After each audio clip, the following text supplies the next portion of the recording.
Uh-oh. I didn't write a thing. Are you serious? I took so many notes. Well, normally I write one or two during the movie, and I wrote so many notes. I was like, obviously, Tyler, I wrote a thing.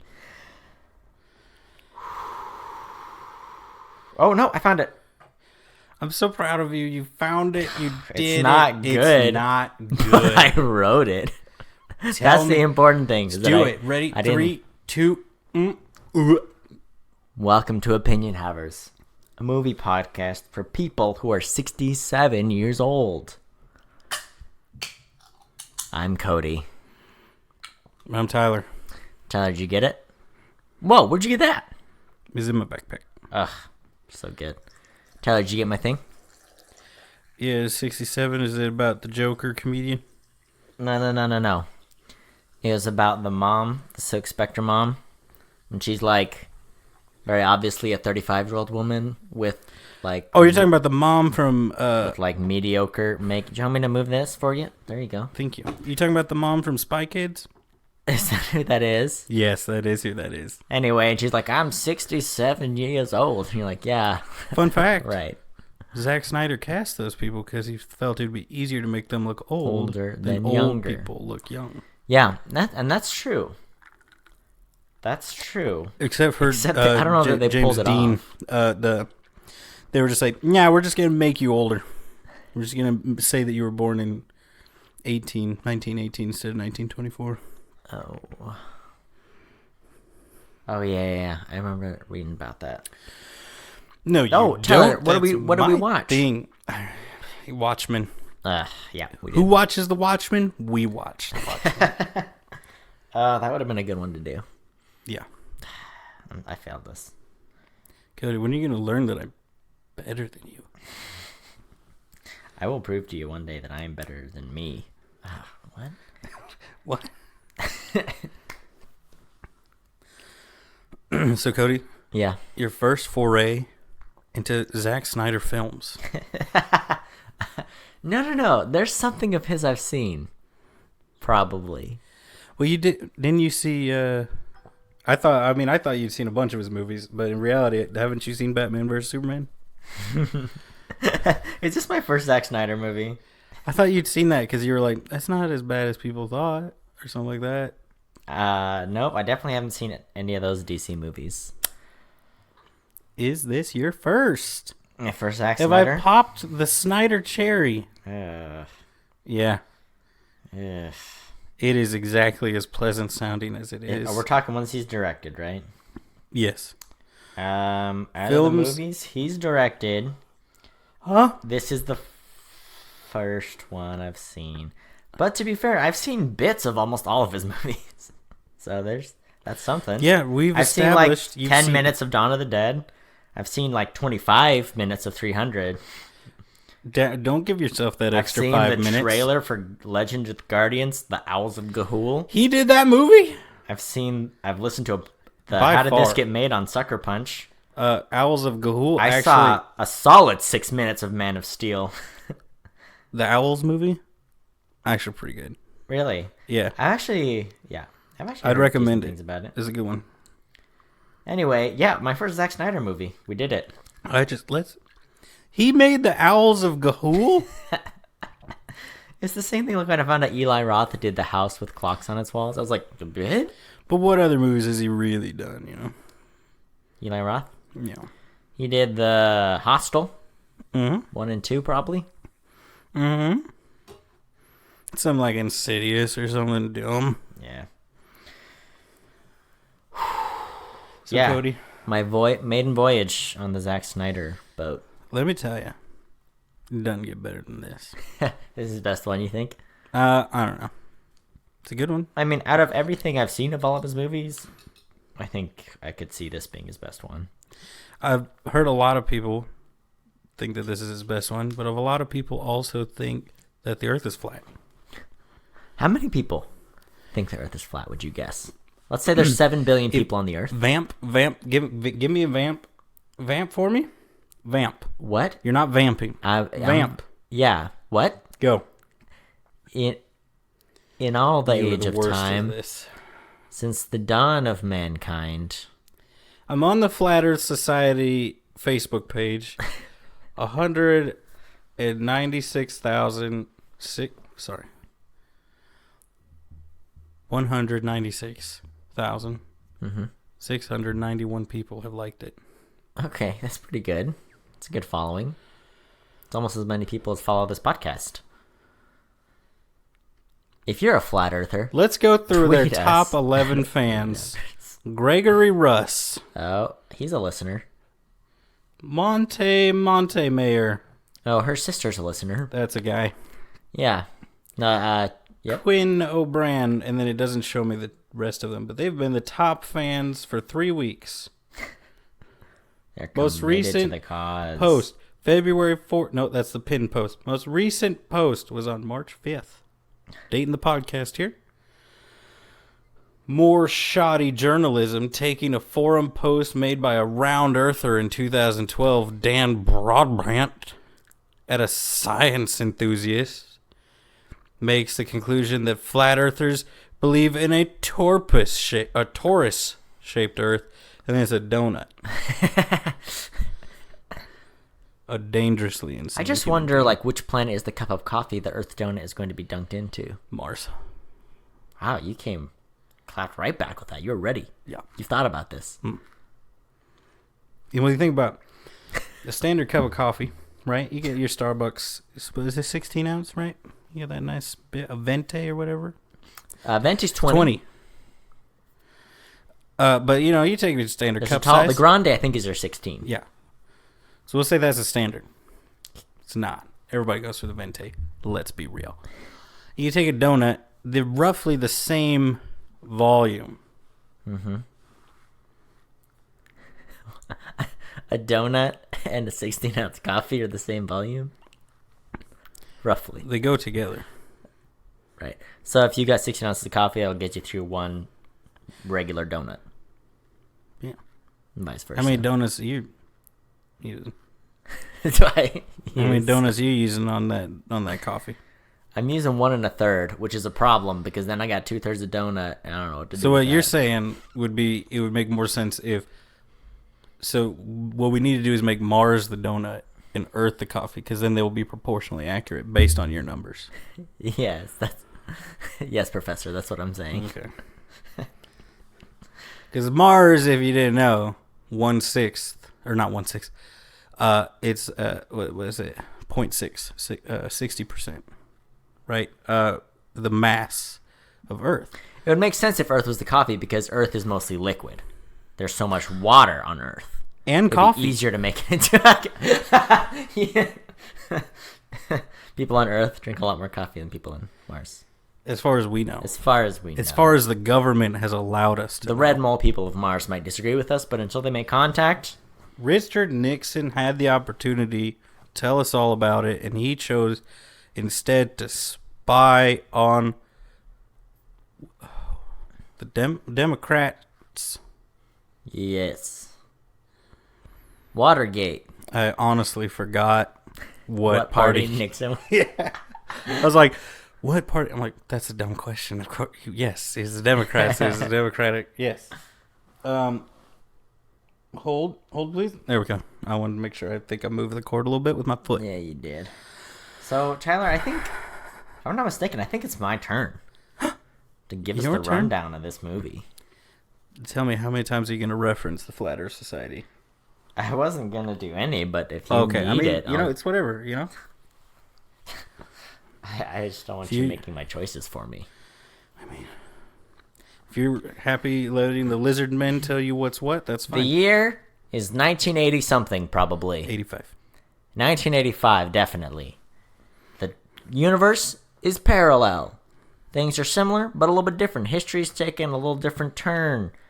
And we see superheroes, and the times are changing, and the 60s happened, but people, it's all these shots, and you see David Bowie, and you see John F. Kennedy, but we know who shot him, and you might be a superhero. Everything's a little different, but we're past the heyday. All the superheroes are, retired and sad. I forget why, but they are superheroes. There's a law against superheroes. Watchmen. What? They passed a law banning the masks. Passed a law, much like Incredibles. Yeah. There we go. I did it. Much less family friendly. I nailed it. I just want to say that. You got it. High five. Hey. Ooh, that's a good one. Tyler, you've What? seen this before? What did you think of this? Watching this through again? How did it hold up for you? Did you enjoy it? Did you hate it? Did you love it? Take your time. Take your time. Breathe in. Breathe out. Sure.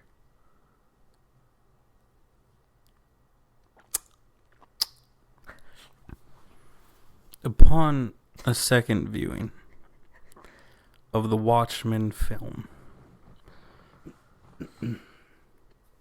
excuse me, I was surprised at the lack of movement in the story and the surprising amount of length to the film to support that lack of movement in the story. Interesting. Very profound thoughts. Yes. Thank you. I'll share my thoughts. Mm-hmm. There were some things I loved about this. There were a lot of things I didn't care for. Name one. Story. I don't know. The story, like you mentioned, just kind of meandering, and it seems like it wasn't until the last 20 minutes that I quite knew what the story was about.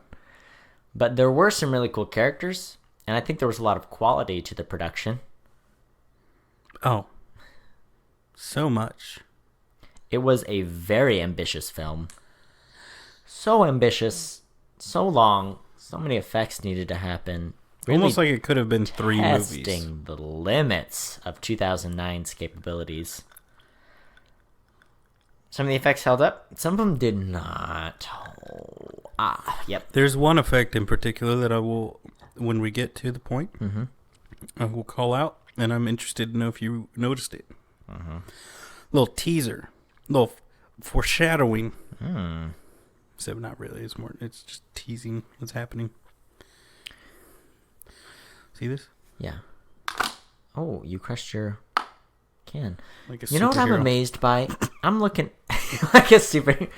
I'm amazed that your peach Red Bull is clear in color. Yeah, well, it's kind of like foggy, almost like a cocoa nut. Yeah, that bowl. is kind of the vibe I'm getting. Anywho, is Do it? you like it still? Yeah, you would.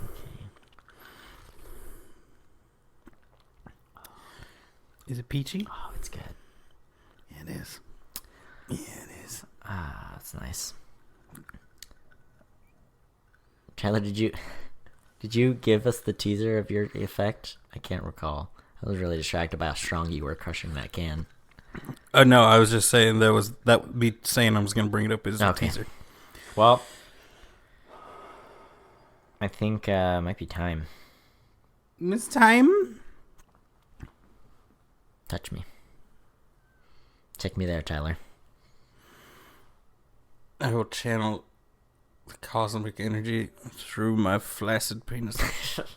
No, don't let go. Don't you let go. Yeah. It's It's blue and it's floppy, and it's channeling. Zerp. That's the sound he made. It's like, Are we in a parallel version of Spoiler Town USA right now? Yeah.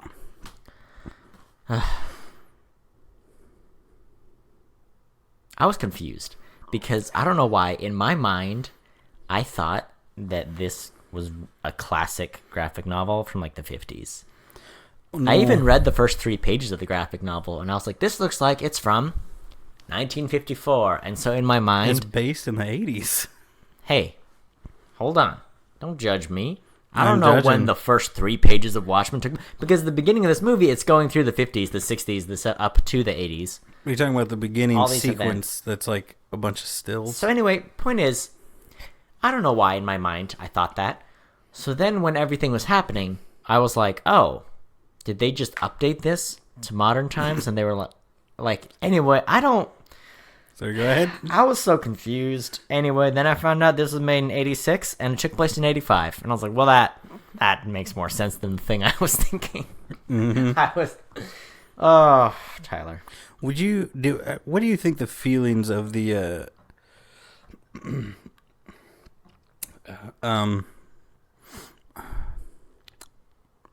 author are about Richard Nixon? Anti? You think so? I don't know. Pro? Very non-committal on it. I mean, in this parallel universe, he's like is on his 4th or 5th term as president. Fourth. 4th term. And by the way, I kind of wish they hadn't gone with like the prosthetic makeup Nixon. I wish they just hired someone that looked kind of like Nixon. Like it was like a caricature of him. I think that's what it was supposed going to be. for the cartoon vibe. It's supposed to be like the guy was anti-Nixon, I'm pretty sure, and it's supposed to be like Nixon looks dumb in the comics. I think. Yeah. I'll look up. I'm looking it up. Vamp. But it wasn't even like Nixon looks dumb. It's just like Nixon looks bad in this. Like you tried to age Nixon some, but it looks like a guy wearing a rubber Nixon mask.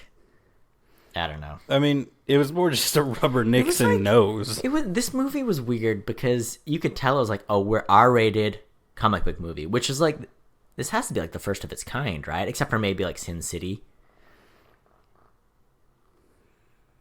You know, there aren't a lot of these. Now we've got movies like Deadpool and stuff. I don't think there's Logan. But this one, it was like, we're dark, we're brooding, we're intense, we're R-rated. But then like there were some real silly things like Nixon. Nixon. Nixon. Was so cartoony, I don't know. So who do you think did it better really in the gritty R-rated comic book? Robert Rodriguez and Quentin Tarantino or Zack Snyder? I mean, it's a close race. It's a tough one. I can tell you the scores are closer than I would think. I guess I'd have to say Sin City was much better. I mean, most people seem to agree. It's also just cooler style. It's like noir stuff. Yeah. I don't know. I will say, I mean, there were some cool effects. There was some cool action. Like, even the opening scene, it's the guy we come to know as the comedian getting taken out. It gets him. That was a cool scene. That was a really cool intro. Yep. They all fight a bunch. Cracks his head, bunches holes in the wall, throws him out the window. That's cool. The Nixon in the comics just looks like Nixon. Yeah. There were some real It's just Richard Nixon. It looks like the cartoon graphic novel drawing of Nixon I'm looking at right now looks way more like Richard Nixon than the rubber mask.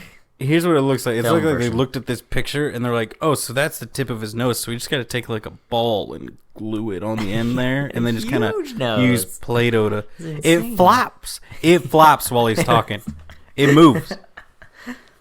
It does a little... Boom, like when he's like talking about how he's going to have to use the nukes and then it's in God's hands then. And he kind of like turns and he's getting real jolly. His nose is like... And it's like, what?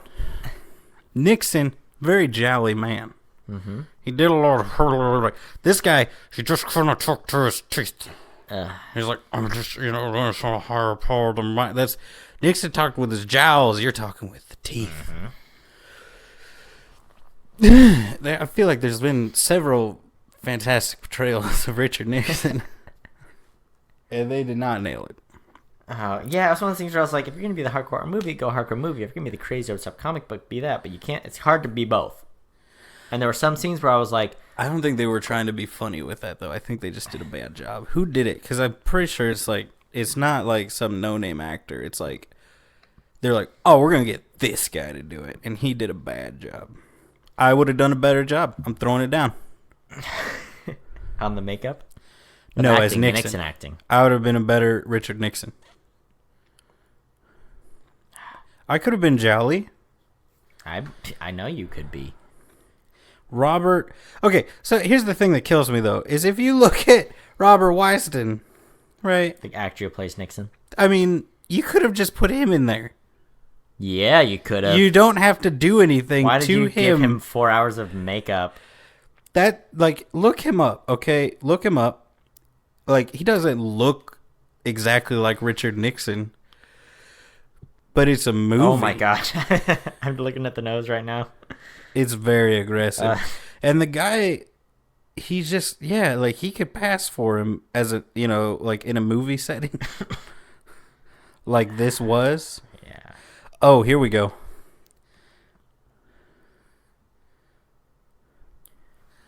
It's like here's the problem is it's like they use the makeup to take a guy who's already fairly close to try to make him look more like him, but they got like it's close enough that it's like very noticeable how not Richard Nixon he is. Yeah. Whereas if they had just been like, he looks vaguely like him and can talk like him. This takes place in a parallel universe. So it's also, like you could even... There are so many people from the Stargate show TV series in this. The general, one of the generals is the Russian like head of the Stargate program for Russia. Yeah. The guy who plays Nixon, yes, is in Stargate. Oh she's also in X-Files. Like it's like they're, so they're like, we'll get all these big name actors. And then we're going to go to Sci-Fi Channel and get the rest of them. Yeah, it was... I loved this movie. I liked it a lot less the second time, though. Yeah. Well, it was such an event. I was reading somewhere it was like the widest release of an R-rated movie to date, like at the time. It was a huge event. Well, yeah, you had Jeffrey Dean Morgan. You had the mom from Spy Kids. Yeah. You had Danny Woodburn. The best Wilson Patrick Wilson? Yep, the best one. The best one? We're talking about Luke, we're talking about Owen, we're talking about Patrick. You got to go with Patrick. Is he related beloved. To them? I don't think he is, but in my mind, they're triplets. That'd be amazing if he was related to... I'm going to need you to... do some vamping. Yeah, if I could just vamp for a moment. So in the very beginning, some masked dark figure comes, kills the comedian. Kills him. The detectives come, they look through the apartment, they're like, this guy sure died. And then they leave. And then the Rorschach, who is the ink blot face superhero guy, yes, goes up into the apartment, goes to the closet, presses the red button, there's all his stuff. Like his superhero stuff. And it's like, wait... Detectives, you didn't see the big red button in the closet? They're bad detectives. I'm just going to say it. They're in a superhero book. Of course they're bad. Oh, yeah, that's a good point. They're fat and liberal. I'll say, too, like, when Rorschach came up, I was really excited for his character. I was like, well, he's the cool guy. Inkblot face guy, he's my favorite from the trailer. I was like, Inkblot face guy is cool. And then he insulted you. And then, what did he do? Well, he's talking about how dumb liberals were. Like, he did his voice, and I was like, this voice is too much. I don't like it. You don't like I voice? wanted him to have like a high, silly voice. I don't know why. Just like his voice is in the trailer. Deep and gravelly and Batman-y that I was like, I'm not. But you know what? Darn it all! If he didn't win me over, and by the end, he was by far my favorite character. Yeah, he was. I was like, Rorschach. He's like by far the best part of this movie. Well, if that's what I think, if they had just made the whole movie Rorschach and his point of view just followed him the whole time, yeah, it would have been an hour and a half, maybe 2 hours, and a fantastic film. For sure. But they tried to show all of them when you didn't care about half of them. I mean, it was 12. It's like a 12-series graphic novel, and they tried to cram so much and cram all these origin stories and all these perspectives and all these characters you didn't really like that much. Whereas Rorschach, like they show the origin stories of like most of the heroes, if not all of them. And Rorschach is the only one that I was actually invested in. The other ones I'm like, I don't know. His is the only one I feel like they dove in. They delve into. Well, because like Night Owl's like, yep, I went into crime owl fighting. At night. Well, it's like he's like, there's an old Night Owl. I went into crime fighting. He taught me stuff. I have a bunch of money from my dad. Backstory complete. Silk Spectre. Mom was Silk Spectre. Backstory complete. I guess they show a lot of like the superheroes through the ages leading up to today. Yeah. And not so much the origin stories of the individuals. That also, surprisingly enough, it's just that beginning sequence is the only time they ever really show the but I mean, they do ones. flashbacks and stuff with... Yeah, Spectre specifically and... with the comedian, because he's the only one. And they also show Dr. Manhattan's origin. Yeah, they do show Dr. Manhattan's origin. And that one was good, too. They never show but good old Ozzy's. Because he's just smart. Ozzy. Ozymandias. Yeah. Vite. Vite. Here's the thing. There's a scene where Vite is being like the smart guy and talking, and there's like your people, and he's like, I'm the smart guy talking. And I looked at him, and I saw his blonde face. I don't know if you know this. I'm blonde. I was like, is this how much the rest of the world hates blonde people? Because I get it now. Like, oh, he's a very hateable guy. Like, wow, do people hate me because I ever look and sound like this? Because I hate this dude so much. Yes. Yeah, he's very hateable, but I'm like, he's the, like, of the ones that I like their storyline the most and their character the most, definitely Rorschach. I think everybody can agree on Rorschach's the best. Yeah. But Ozymandias there, Vite, he's I'm like, he's like stereotypically like you're like really powerful and cool, but I hate you. Yeah, it was weird. It's like, oh, you're the smartest man in the world, great. Oh, you're super strong superhero, awesome. Oh, you're fast. You're the CEO of this giant corporation, and just like, yeah, almost every shot of him is in his giant penthouse. What's his office, and just like, yeah. Wow, okay. Yeah, it's So I think he's an intriguing character, but he makes it much better. The role that he plays is like the best role for that kind of character. Mm-hmm. Like, where they cut to him rarely, and there's always something happens. They never just cut to him and be like, "What's he up to?" like they do with some of the other ones. Yeah. Yeah, because like you were talking about how long this movie is, and it's like if you cut out the Night Owl, what's Silk Spectre's daughter's name? Her superhero name? She also Silk Spectre? Silk Spectre, yeah. Silk Spectre 2, like if they cut out that whole Latex Spectre. If they cut out that whole thing, I would have been fine too. Like that didn't do anything for me. But you gotta admit, there's a sex scene on Archie. I kept being like, wait. I love how he's like, wait, it gets better, and it would get like more nudity, and I'm like, no, that's not what I'm talking about. Waiting for when she hits the flamethrower. They're making love inside of his superhero spaceship, Archie, called Archie, and during the lovemaking scene, which first off, I mean, she hits the button and the fire shoots out, and there's people like, why is there a spaceship with fire shooting out of it? Anyway. No, there's a cloud, so it just looks like a lit up cloud. Anyway, here's my thing. I could not handle the song choice of that sex scene. It was aggressive. So what song was that? I have no idea. A famous song, Hallelujah. Oh, yeah. I heard there was a secret chord, David played, please the Lord, blah, blah, blah. But it was a cover, and it was slow, and it was sultry, and it was sexy. I was like, this is like a making vaguely Christian song, and there's people just fornicating. I'm like, this is not, why is this happening? Yeah. I was just, every time I was like, it gets better. Oh, there's more nudity. Oh, man, no, it's now I'm talking about Cody. No, don't think less of me. It's funny. What I'm expecting is funny. I forgot how long that scene was, and I felt I felt like I was watching it with my mother. I couldn't handle it. I had a problem with a lot of the music in this movie. Yeah. Like I was looking at this and I was like, oh my gosh, of course. Oh, it's 60s. Oh, Bob Dylan, Jimi 80s. Hendrix, The Sound of Silence, of course. And then 80s. No, during all the 60s scenes, right? The time started changing. It was playing during the 60s flashbacks. Oh, yeah.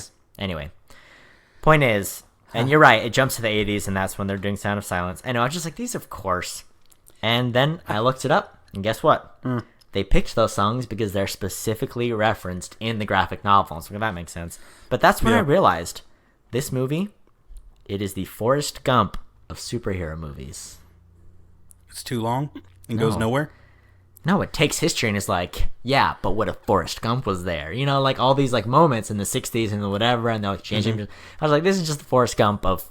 And I think Forrest Gump is a fine movie, but I think it was overrated. I'm not a huge fan of it. I don't know. I think, too, that was a movie I watched by myself, which I guess was a mistake. It's sort of like if you've never seen Princess Bride or Monty Python and the Holy Grail, and then you watch it with a group of people, and they grew up with that movie, and they're like, right? it's amazing, but you're just kind of like, yeah, this is good.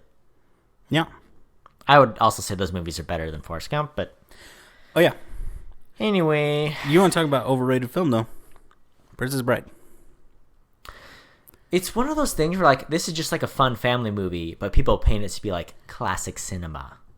You know what I'm saying? People put it. So here's the thing: we watched what is actually considered a legitimately a classic film. Like this was a moment in filmmaking. It's a classic film that has withstood the test of time. Not necessarily as like a movie that everybody loves to watch every Friday night, but just as like it was done so well, which was A Tale of Two Cities. And then you watch Princess Bride. And people are like, best movie ever made. And it's like, is it though? It's a good movie. Yeah, I think sometimes people are like Kramer versus Kramer and A Tale of Two Cities and whatever else. And then they throw it in with those. And you're like, that's not quite the same. Yeah. But I think it's a great movie. I think it's... But not in the same way people... It's just... Yeah. Whatever. It's a good movie that is absolutely ruined by the people who... It's like... It's kind of like Rick and Morty. It shares a problem with Rick and Morty where the fans of it are insufferable. Mm-hmm. But it's a good movie. Just like it's a good show, but the fans are awful. Well, Kaylin, my roommate, has not seen The Princess Bride, and he's like, I need to see it. I was like, yeah, see it. Don't see it with a group of people. Or see it like with you and me. Exactly. Like, it's all right. Because there was like a church activity, and they were like, we're all going to get together, we're going to watch Princess Bride. And like, I rolled up, and there were 30 youths all misquoting every line of the movie. I was like, why are you... You're not even saying the lines right. They're like misquoting the movie the whole time. I was like, this is ruining this movie for me. It's terrible. I watched a film. What? With a group of young men when I was a young man. And there was a guy, and he quoted exactly, did not miss a beat, the entire movie. Princess Bride? Nacho Libre.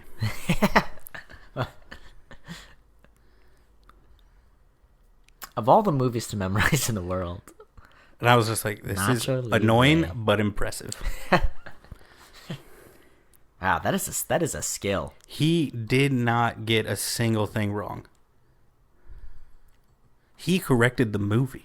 I'm just trying to think of like what happened to him that he was locked in a room for 3 months with Nacho Libre and nothing. It's a good movie. I love Nacho Libre. I'm not putting Nacho Libre on blast. You watch it, it's not hard to remember everything that's said. It's true. Because most of the lines that Jack Black has are jokes. So it's like, you just got to remember like 50 jokes. Interesting.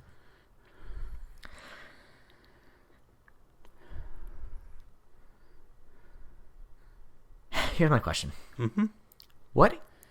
Why is the comedian in this movie? What is his redeeming quality? Why do we care? How does he serve the story? Why is he there? I'll tell you why he's there. Because every single one of these is like a gritty attempt to make like a realistic version of comic book characters. And his is, let's take the Joker, make him slightly more realistic, and say, instead of deciding to be bad, he decides to be good, but be just as like whatever. The good guys. Like yeah. Chaotic neutral or whatever. Yeah, like he's just, because that's what he is. He is like on those, those charts that people make with like movie characters. It's like, this is how D&D stuff works. It's like this. Those are always fun to look at, but he's usually like chaotic. Some people, the smart people, put him as neutral because he's just like, nah, chaos. Yeah. It just seemed like, how is he with the good guys, but also raping people and exploding villages and doing all these terrible things to everyone? Well, I mean, you can't. Also, he's not even funny. Like, he's not funny. He's just a jerk to everyone all the time and a murderer and a rapist. And he's called the comedian. Yeah, well, yeah, he chose the name. Because he saw the world's true face and chose to be a parody of it. Yeah, but, You know, time makes, the past look a little better. Even the real nasty bits. Oh. Like that one time your friend raped you. I will say that was one thing I kind of liked. Hooded Justice got him, though. Oh my god, he clocked him several times. He's like, "What are you doing?" Or something, whatever his accent was. He's like, "Pow!" And he's like, "You get off on this." Guy's like, "What?" He was like a stocky British man. The thing is, his thing, executioner right? He has the mask. Executioner's hood on and the noose around his neck. It's fun. Yeah, I thought it was fun. It was a family-friendly costume. On the bright side, I did figure out why Dr. Manhattan had his name. I figured out all myself. Ready? I'm going to lay it on you. Because the Manhattan Project. Yep. I felt so smart. I felt real dumb about the thinking the Watchmen came out in the 50s, but I felt real smart about piecing together why Dr. Manhattan's name was Dr. Manhattan. Uh-huh. They do reference it in the movie. Yeah, okay. Sure. Also, this movie's 2 hours and 46 minutes, and there's 80 characters, and it spans over 30 years. So I don't want to hear. He's the main one. I don't want to hear. His blue junk is in every shot. 2 times. It's in every shot. Yeah, so that's the other thing. He's a blue man. He's naked. They made him blue, and he's naked for a lot of the movie. And I thought he looked a little dated. You think so? Just a little bit. I didn't. His eyes were white, and his voice was dumb. Can I just say that? That's his voice. That's the guy. That's the actor's voice. And he talks so quietly the whole time. And he put no emotion into his voice. That's his whole thing. He has no emotion. It was I was annoyed by halfway through. Also, he treats everyone so poorly. Like, he's a dick to all the women. Yeah. He dates a girl and then trades her for a younger girl and then dates her daughter. And you're just like, what? No. Why are you doing this? No. He didn't trade her for the daughter. He got rid of his old aging woman. Right. For the daughter girl. Oh, okay. So he didn't. So he never dated the mom. He didn't date Silk Spectre 1. No. But he did date Silk Spectre 2, and he did. Because he wasn't a part of the original one. Gosh, just like the original group. Everything he does is like, you're dumb. Your penis is blue. What's that about? Blue. It's blue? He's so blue. His whole body's blue, but it's really mostly about. I don't know why I took this note, but it's whatever you do, don't date a scientist. I don't know if that was the mom's advice to Silk Spectre 2 or not, but. No. His voice, it was just obnoxious. Like, by the end of the movie, I was like, after 3 hours of hearing him go, I'm so smart, but also I'm dumb and not whatever. I'm gonna go to Mars. Why is he British? I don't know. He's an American scientist. This is the worst. And then, like, when it was the actor playing him before Dr. Manhattan, I was like, this guy's great. He's doing a great job. Yeah, he is a good actor. He turns into Dr. Manhattan. I was like, this is boring. He nails the character of Dr. Manhattan. You just don't like the character of Dr. Manhattan. Yeah. These are the kind of movies I have a hard time with, Tyler. When there's like no characters. Why do you hate good writing? I like or want to root for. There's no one here I wanted to root for except for Rorschach. I liked Owlboy. Yeah, he was pretty good. I mean, he was such a goober. He's a goob. So much so. Stop looking at the timeline, Cody. I don't know. Stop it. I was surprised, like, he knew how to have sex. Because of how much a goober he was the whole time. And then, like, they do. I was like, but he's also he knows rich what to do. And Batman. But Owlman. But he doesn't seem to have a lot of friends. He seems pretty reclusive. And, he's so goober. Such a goober. Because Silk Spectre 2 is like, well, Dr. Manhattan's not treating me well, so I'm just going to latch on to Night Owl. As they say, oozing sex. Yeah. She's dripping with the sexual energy. And he's kind of like, oh well. Uh-oh. He's like, ooh, well. Oh my. Just at like at the very end, Silk Spectre 1 gives him a little spank, little pop. Slaps him on the tush. He's got a nice tush. Oh, he has. We discussed. You see so much of Dr. Manhattan's during blue butt. the film. And Dr. Manhattan is CG'd to have the perfect male form. I looked this up. This is canonical. In the graphic novel, he was like, perfect male form. That's what I'm going to look like. But then later, when you see the tush of Night Owl 2, you're like, nope, better tush. Gotta give it up. I asked you during the sex scene, who has the better butt? No, it wasn't during the sex scene. It was when he's standing naked in his when he's posing basement, and he's like, he is flexing during that. Very obviously, he is flexing hard. He's working it. Yeah. Which, here's the thing. You mentioned something, and I've heard people bring this up before, where he's standing there in front of his night owl suit after the failed CX. And he is naked. And everyone's like, so gratuitous is what you said. And I said, I understand why they do it in most movies. But if you were in your bed, like you slept naked, and you're like, I'm going to get up and go do something in my house at night, not near any windows, are you going to get fully dressed from your naked state, or are you just going to walk and do it naked? You're probably just going to do it naked. Yeah. That's actually where you get the name Night Owl from, because owls don't wear any clothes, and neither does he. At night. Also, his head turns completely around one time. What? During sex. During the sex scene. His head rotates completely. Yeah. So, answer me this question. All right. It seems like you've already said this, but this was a question I had while watching it. So these are all intentional, like, caricatures and spoofs of existing superheroes. I felt like that, yes. Is that the point of the graphic novel? It's supposed to be, like... Yeah, I don't know. In a different universe. Because it's, like, a criticism of, like, violence and whatever and stuff. Is it? I don't know. That's what I've heard. Let me pop it out here. We got Comedian is Joker. Owl is Bat. Silk is Cat. Ozzy, who knows? Blue, meh. I don't know who the other ones were. So there are three that are pretty close. Yeah. Rorschach is Batman. Dick Tracy. Yeah, Dick Tracy. It is kind of Rorschach is kind of funny too, because he's like pulling such a hard 30s Private Eye vibe, but it's 1986. Yeah, like even he does the voiceover of everything, and everything is, I think even the comic, it's all his journal is the narration. Yeah. Oh, so since you brought him up, and since he's the best part of the movie, yeah, Rorschach, the actor who plays him, really is that short. Also, he plays the Terror in the Tick Amazon series, and he is terrifying. Like, they did an amazing job on his makeup, and he does a raspy voice, and it's terrifying. Again, I think that's just his voice. No, it's not. It's not? Well, it's a different voice than in this movie. So either he's affecting his voice, and also it's not.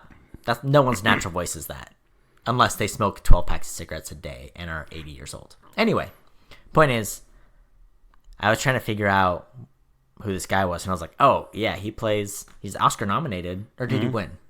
I think he's just nominated for an Oscar, and that's what got him this. Anyway, he plays the Terror. He does a great job. He's one of those like actors that doesn't have a lot of roles, but the stuff he's in seems to be really good in it. Yep, he's everybody's favorite movie or everybody's favorite part of everybody's least favorite movie. So he gets busted, put in jail, gets framed. What do you think of that fight scene though when they get him? That was cool. It was cool. Wasn't it? He's shooting fire out of cans and he's scrapping and he's not going down without a fight. It was cool. You know my favorite part of that scene. What's that? So you know how in all the fight scenes of every movie, it's like they're surrounded by dudes, and the dudes approach them one at a time? Mm-hmm. The reason they're able to beat Rorschach is because they don't do that. One comes at him, the other one comes back, hits him in the back of the leg with his thing. Yeah. Another one piles on him from the side. He hits that guy, he kicks the guy behind him and punches him, and then they hit him again with a bunch of dudes all at once, and then they just pile on him, and that's how they're able to beat him. Yeah. Because it shows, one, if you show the superhero like beating off a couple waves of that, it makes them look way cooler because they're like fighting off several people at once. Yeah. And it shows that the police are smart. Mm-hmm. Unlike the detectives, who are dumb. They're very dumb. But it's one of those scenes that's like, this movie, I bet you there are like fan edits to this movie that are really, really, really good. Yeah, like, there's a fantastic movie in this mediocre movie. I mean, if you think about, I'm sure they've got a solid like 4.5 hours of usable footage that you could clip a 2-hour movie out of. Oh, that's really the Zack Snyder cut. It's 4.5. Oh my gosh. Yeah. He likes the snide cuts. That's what they're called. What'd you call it? No, I don't know. I tried to. I was like, I'm gonna try to say it all as one word, and then I didn't. Also, so he gets busted. He gets put in jail. Yeah, he does. Oh, and then someone's like, "Hey, you busted me," or whatever. And then he goes to stab him, and Rorschach's like, "Nah." He uses the tray, hits him, throws a fire basket on him. He's like, "Hey, I'm not locked in with you guys. You're locked in here with me." And you're like, "Oh, Rorschach, But they're like, you're so cool." Yeah, he's like shouting it as a bunch of guards are like pinning him down. He's like, "Brrr." Yeah, it was awesome. And it I was does. gonna say, there's a point where it's like right after the sex happens in Archie. Yeah. They're cuddling. They're still naked. And they were like, you know what? We got to bust out Rorschach. I'm like, what? You guys are sitting here having sex. Meanwhile, your friend is in jail. Anyway, and I was just hoping that they were going to crash into the jail totally naked still. Just like going in. What's up? It was that's just the first thing I thought. They're like, let's bust this guy. I'm like, you're not wearing clothes. I do like the part when they're fighting, right? When they're doing their superhero thing again. Uh-huh. And Goober turns to Silk Six, and he's just like, he just gives this little Goober smile, like, yeah, we're doing it again. That's the other thing about Night Owl too. Is like this takes place in 1986, and he's got like 50s glasses, and like still like is wearing all those. Like what? He wears a cardigan. Yeah, he just like a wool one. I was like, what? He dresses like an 80-year-old professor. Yeah, I love him. He's so adorable. It just, yeah. He's so cute. But yeah. And then like all the bad guys are coming at him in the prison, and it's like, got it. And then they're just, what? Yeah. You can tell. He, I don't think he has the like, he does some cool fights, and every time I see this, I'm always like, good on you, Patrick Wilson, because I could tell the way that you have to turn your shoulders to look at people. Mm-hmm. That there's not a huge range of motion in this. It's very much a Batman spoof in that there's very low flexibility in the suit, you know. So he's like hitting him, but he like has to hit him like with his elbow, turn his whole body and lock his elbow and do a punch. Which, to be fair, is like you're supposed to turn your whole body when you hit somebody. Right. But it's funny because I'm like, you're forced. Able to look. I feel like he's able to look move and look like he's moving pretty fluidly when it's like. But then when they stop and he's just standing there and he's like, what? What's that? I can't. You're slightly too far to the left. I can't see you. I'm just going to trust that you're there. Yeah. And I'm like, you just killed a bunch of guys. That is funny.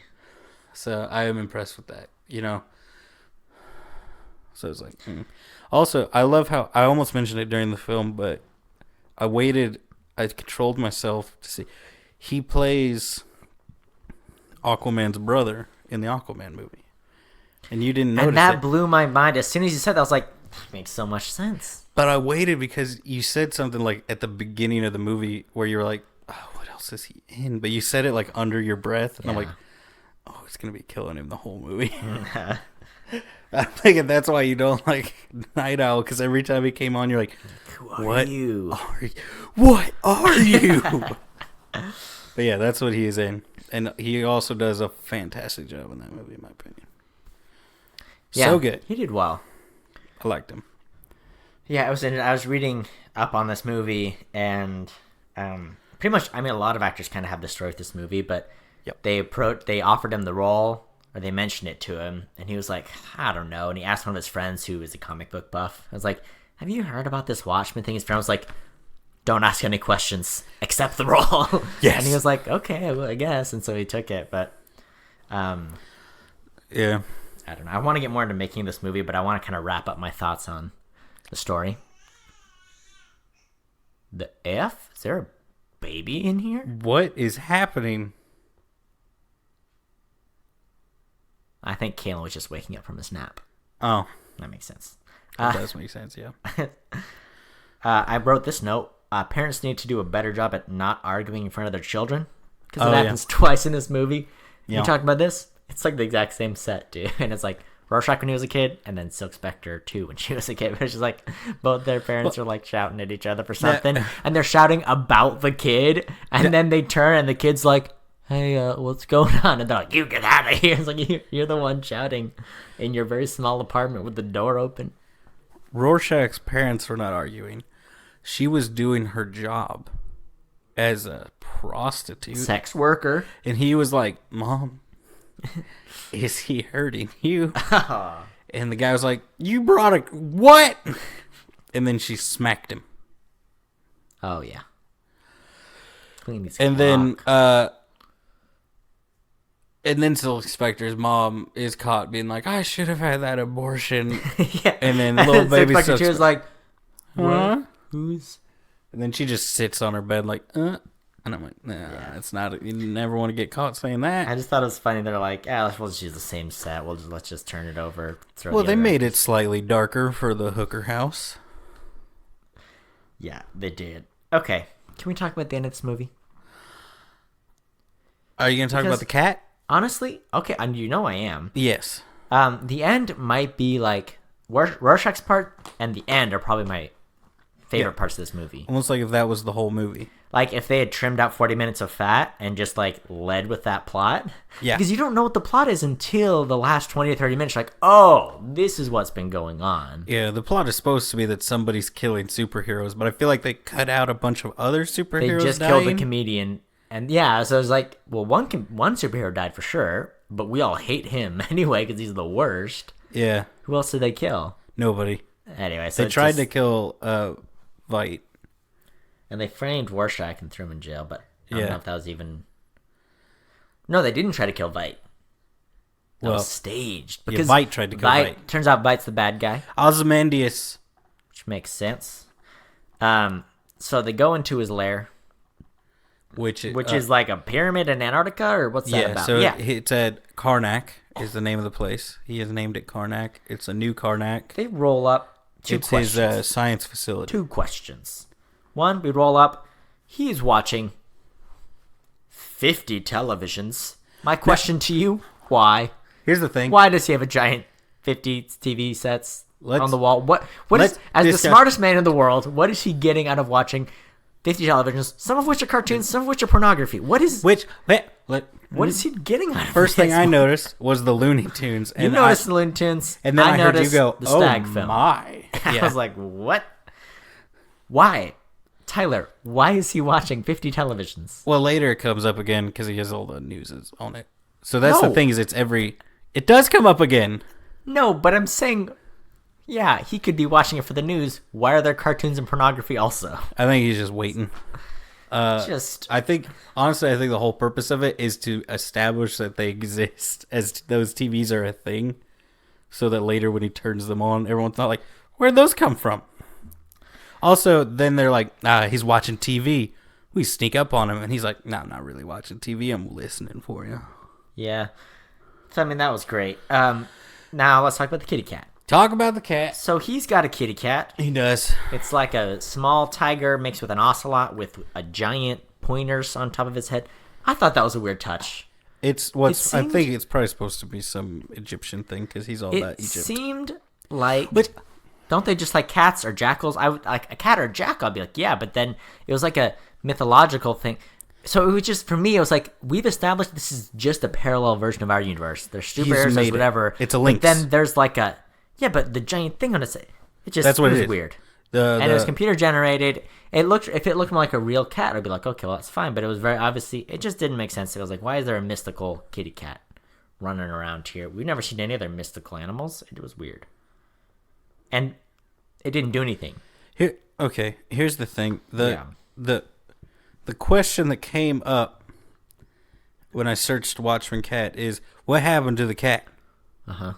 Which, by the way, is named Bubasatis. Yeah. Bubasatis, probably.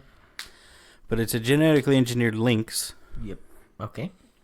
And everyone's like, what happened? I think it's pretty obvious what happened to it. They ate it. Yeah, it's a character. I think the whole purpose of it existing is for the people who are into the comics to be like, oh, it's the cat! You know? Yeah. But it's just his genetically engineered attack dog. that I feel like in the comics when it died, it was probably this big thing because it was a well-established sidekick to him. People loved it. It popped up literally in the last 15 minutes. And then he killed it. Yeah. To get Dr. Manhattan. But we didn't get that. It's definitely a thing that's meant for such a long movie. It was like, wow, that. So what they need to do is go back in. I think what I'm hearing from you is that they need to make the movie longer, not shorter. No, here's what they need to do, and this is literally what's happening. HBO is doing a Watchmen series that's just starting. It's coming out this year. Is it Watchmen?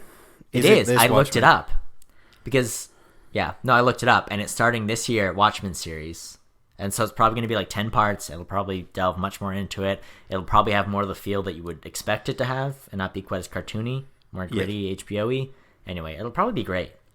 Or it won't. I don't know. HBO produces a lot of content. Some of it's fantastic. Some of it's just okay. I mean, it's good for HBO because they can do all the nudity. They can do all the adultiness they want, but they usually tend to get pretty good people on. It's Damon Lindelof? Uh-huh.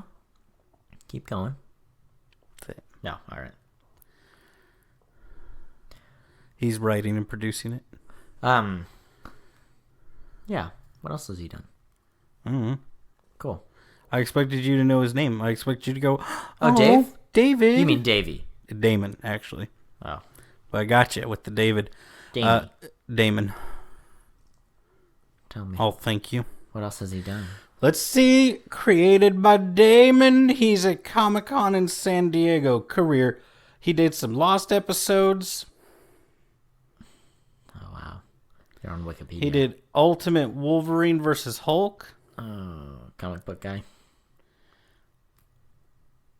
Yep. Great.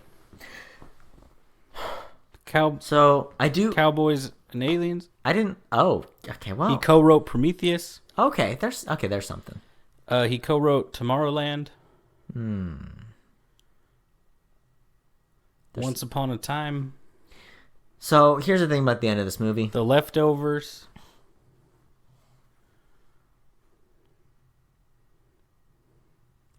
And Lost. Great. Thank you. Very comprehensive. Yeah.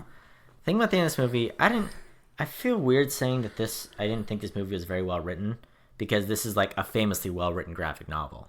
Yeah. I think maybe just the screenwriting of it wasn't that good. But I loved the end plot, where it turns out all this stuff has been put forth by Ozymandias. Is that his name? Ozymandias. Yeah. And I am Ozymandias. Did you see his bust?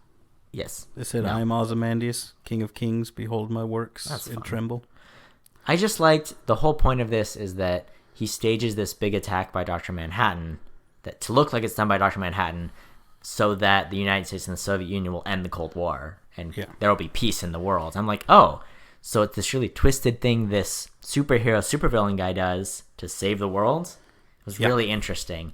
And then the final big conflict is you've got Night Owl and you've got Rorschach. And Night Owl's like, seems like he's going to be okay living with it. They're like, well, peace, greater good. Whereas Rorschach is like, can't compromise his morals to lie to people about it. Yeah. And so he's like, you have to kill me. I can't. And so they kill Rorschach right there. Like, Dr. Manhattan blows him up. And it was a beautiful shot of like his blood in the snow looks just like the Rorschach thing. Yeah. Ink blot. And I was like, that was really cool. That was a great touch. I was like, man, I wish they would have tightened the movie up and focused on that line. Would have loved it. Yeah. And just kind of made... HBO will do it. We'll see. Yeah. What they need to do, I feel like, with the Dr. Manhattan character is make him out as this like mysterious, almost deity, where he only shows up very, very seldom. Like he's almost never there. Yeah. People reference him a lot and what he's doing, but you don't like.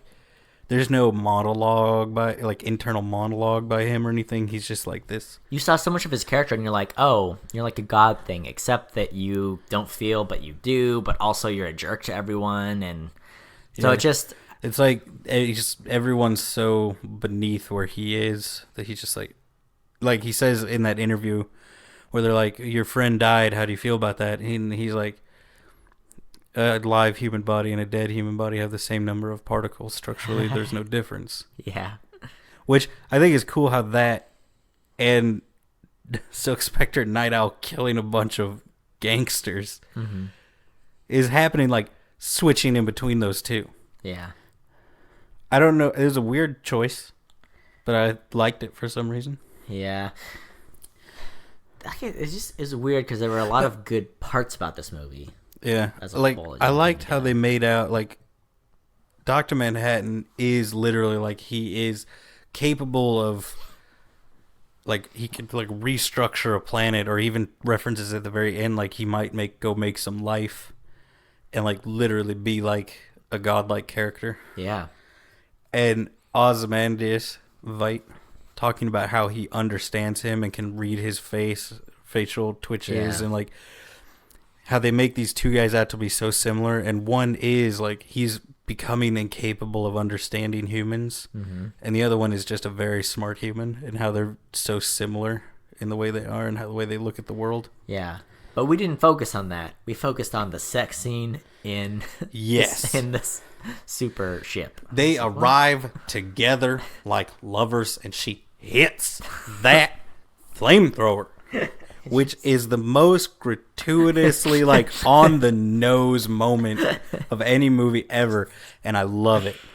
It was too much. I don't know. So, but like we go through this climax, if you'll pardon my expression, of this great moral ambiguity and the end of the plot. And you're like, whoa, that was actually really well written and really interesting and compelling. And then the next shot is everything's peaceful and this newspaper is boring now. We got no stories. And it's just like such a goofy way to end the movie. Well, and then it's like, I can check in the thing. Check in the whatever files. And it's Rorschach showing. You're like, well, that's great, but why'd you have to arrive at it in such a dorky way where it's like two like portly, boring newspaper people being like, we need more stories. And he's like, there are no stories. What's going on? Well, I'll cover the cheese festival.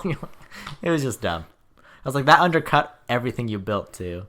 Yeah. And it could have just been like a newspaper person writing about something and then being like, I'm bored, and seeing that thing, you'd be like, wonder what that journal is. And then I just like, why? Yeah. Anyway, it's fine. It was not a great way to end it. The screenwriting was a downfall. One of the downfalls of this movie, I feel. I wonder if, because it's looked at much like 300, it's an incredibly faithful adaptation. And there are a lot of moments in, like, when you're adapting a book or a graphic novel where you have to change what happened to keep the flow, because in a graphic novel, like, you can look at the page and absorb the entire page at once. Yeah. And it can all happen, and that scene just happens in a moment, whereas you'll have to make it like a 10-minute scene in a movie. Yeah, and that seems like it's suffered in that, where it's like it's 2 hours and 46 minutes, it's 12 volumes of a graphic novel. You got to pick your battles as to what is going to flow and make a good... And there was no flow to this story. It was all over the place for 2 hours, and then it got a little direction. Once it settled in, it was good. Yeah. It's like you got to pick your battles, and I don't think they picked them well. Nah. I definitely think it could be remade into another movie, or even a bunch of movies. Like, I could see a cool idea for this movie. I don't know how well it would be. It would get to be...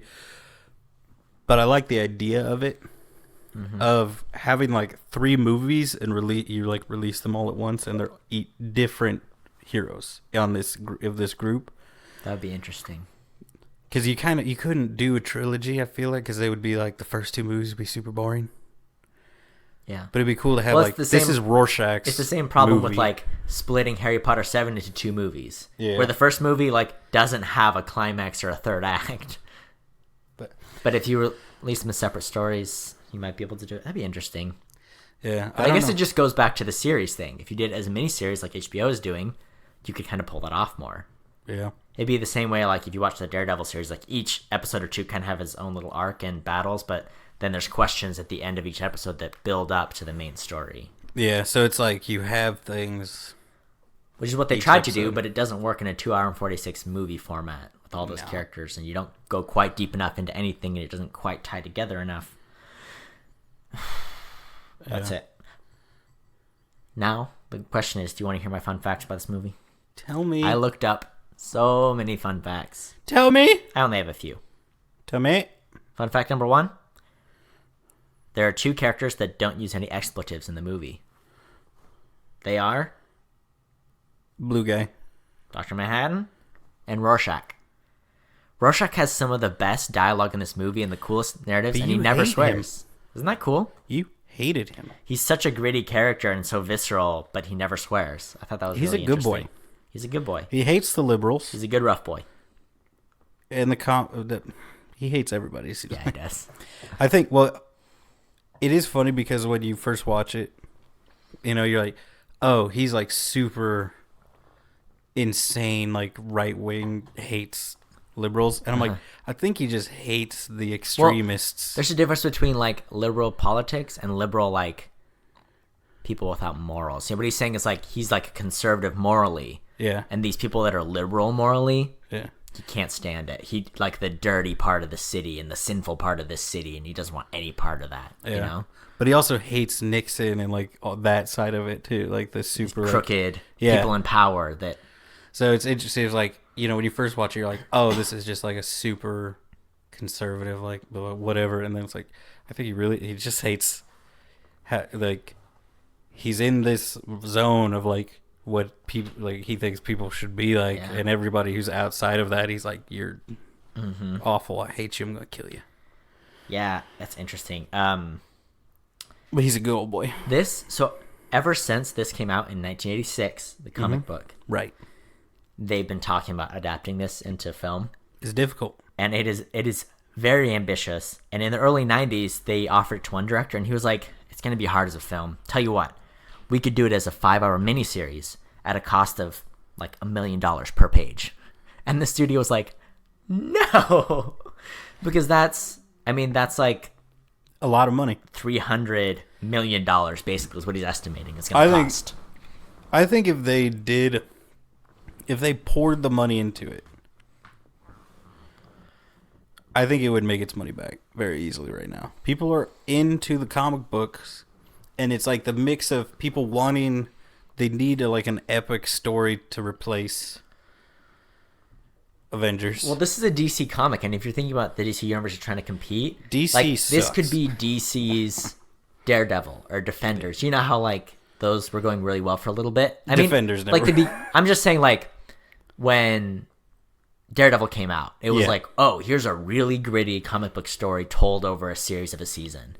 Like, they could have done that with this. Yeah. But instead, DC's like, no, we're doing TV-14, we're doing a Green Arrow, we're doing our Flash, which is fine. Like, there's some value in those, but it's not filling that same gap. Yeah. How much, did you look up how much they spent on this one? No. It's going to be a big one. Tell me. 210? $130 million. Oh. Made 180. There you go. A little profit there. Yeah, just a little bit. More fun facts? Fun facts. Alan Moore, the author of the graphic novel, is famously bitter about having sold his movie rights when he was really young. So he sold movie rights to V for Vendetta, which I love, that movie. Yeah. He sold rights to this, and then there's one other escaping me right now, but there's another 300. League of Extraordinary Gentlemen, I believe, is his as well. But he's famously bitter about having sold the rights to those, and he's just ever since then. So like people ask him like, "Oh, what'd you think of the Watchmen movie?" He's like, "I would never watch that BS and whatever." And I'm so mad that people are making movies out of my stuff. I just thought that was interesting. So a lot of directors have been offered this movie. Mm-hmm. One of our favorites was offered this one. At one point, it was rumored at least that Tim Burton was offered the movie. I think. Now Tim Burton would do a good job. Unfortunately, he was doing Sweeney Todd at the time, and he got wrapped up doing Alice in Wonderland, so he didn't have time. But he was going, of course, to have Johnny Depp play the comedian. Yeah, I know. Yeah, no, this guy is a lot better. Yeah, definitely. There's a story about this director, like he came in and he seemed like he really didn't care about the audition, and like when they were talking about the movie, and like Zack Snyder was like, something about that I don't give a crap attitude. I like that. And so he cast him as the comedian because he thought like, oh, this guy's gruff, kind of unlikable, and that's the vibe we're going for. Yeah. I like him. Last fun fact. Tell me. Billy Crudup. Crudup. I don't know his name. Everybody knows him. Guy who plays Dr. Manhattan. Right. He's in another movie we have watched and done a podcast on. Yes, he is. Do you know what movie that is? Oh, I just looked it up and I've forgotten it already. Tale of Two Cities. Good guess. No, he is in the English dub of Princess Mononoke. Is he? Yeah, he is. Which has great voice acting. So when I hear What did he do? I'm working on my atoms. Yeah, he just got his real. I'm going to Mars. He's real. No emotions at all. Gosh. What does he voice in Mononoke? Oh, Princess Mononoke. When did that come out? When did they do it? 97. Oh, is that? Oh, he is. Ashitaka. Prince Ashitaka. He's the guy? The main guy. The main guy? Doesn't he do a great job in that? So good. I love the voice acting for Ashitaka. His most recent movie is this year. Nobody knows. He was in Justice League, though. Oh, gosh. And he's in Almost Famous, which is a great movie. He was in Covenant. I don't know if you remember him in there. Oh, I forgot he was in Covenant. That surprised me. But in Justice League, he plays the Flash's father. Oh. In prison. Your dad's in prison. He works at a prison. What?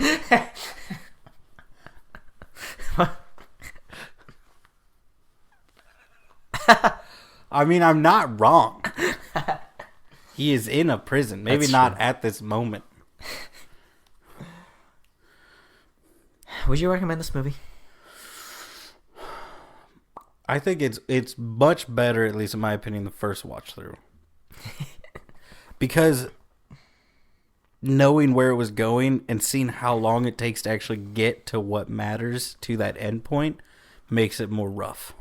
Yeah, I found myself so many times asking, what is this about? And if I had known, I think I would have been butthurt. Like, why are we wasting our time with all this other stuff that has nothing to do with anything? It makes it really, really obvious what doesn't matter. Yeah. I would say, I mean, if you're interested in it, it's worth seeing because there are some people who love this movie. Yeah, I would agree. I think if you're really interested in it, check it out. There are some great things in it, and it is quite an undertaking, very ambitious. Yeah. So if you're interested, check it out. If you're not, or if you're like me and you're a real film snob, story snob, writing snob, maybe not. But you even said the writing is good for Rorschach. No. The dialogue. The screenwriting in general is not great, but Rorschach's writing is good, and the general story, the conclusion of the story is great. Oh, it's so good. But there's just so many parts of it that are like, this is not working. Yeah.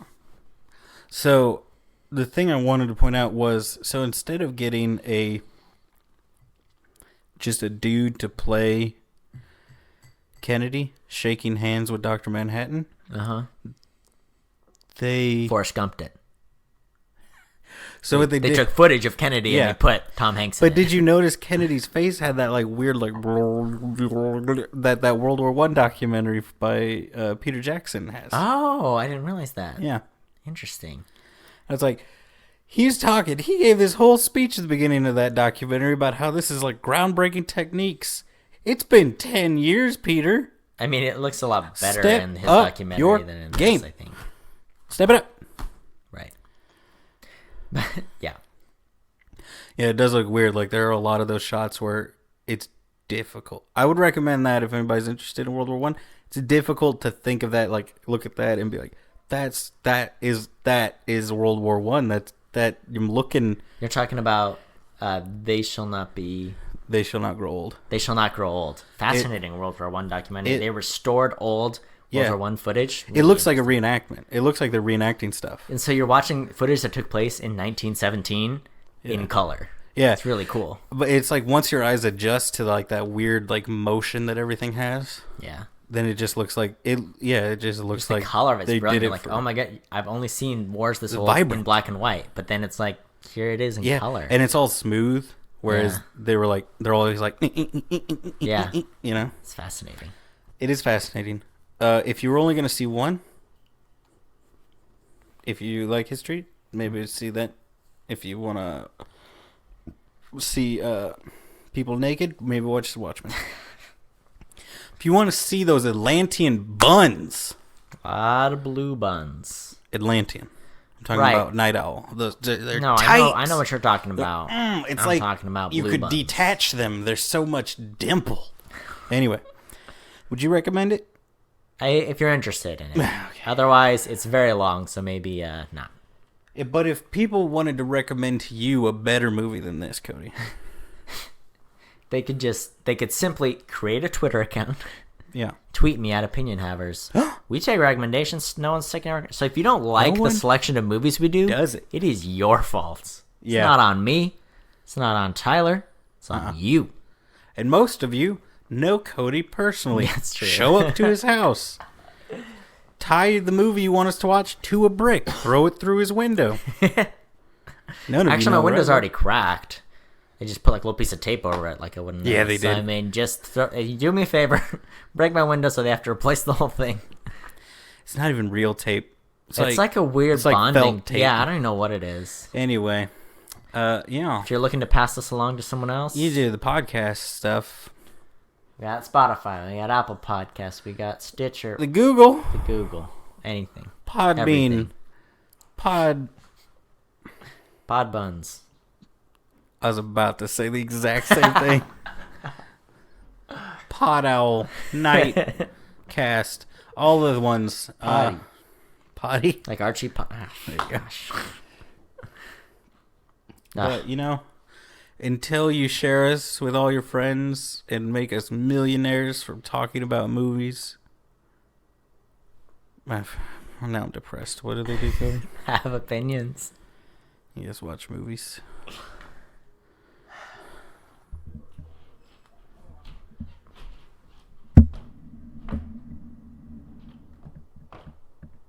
Like, the thing about the penis, like the blue penis, it's blue, but also, your mic's gonna go. The other thing, like, it's always flaccid, but it doesn't move at all. No, it's floppy. I didn't see it flop There's once. so much flop to All the right. bean. It's We- going like blah, blah, blah, blah, We're blah, blah. queuing up the movie, It's like I'm gonna flick it and it's gonna be like, bang. and we're rewatching, because I did not see it move once, and I spent a lot of time looking at it. Yeah, we both did. That's it. Pull it up. We're gonna look at it some more.